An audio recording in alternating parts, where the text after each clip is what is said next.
Bombo Business News.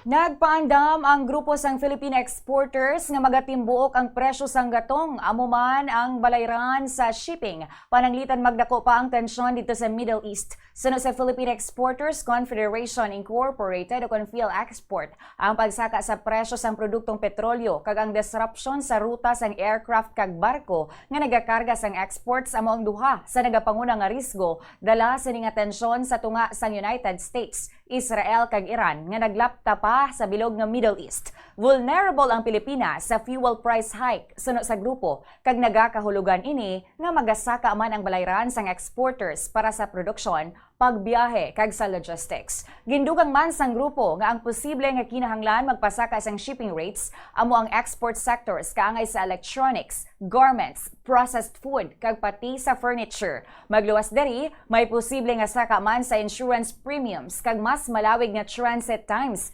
Bangud lainon na naman ang alagyan o ruta sa mga barko. Nagpangabay naman ang PhilExport sa gobyerno nga i-monitor gid ang mga development sa rehiyon kag maghimo dayon sa mga tikang agod nga maproteksyonan ang exporters sa posible nga mga disruption.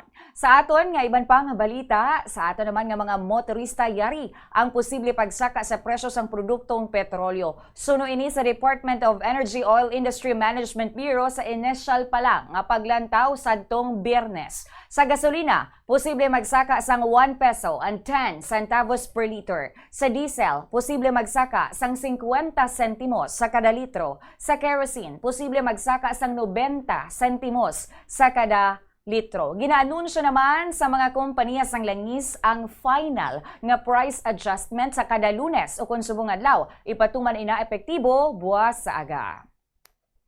Bombo Foreign Exchange Update is brought to you by Quinbank Business Banking.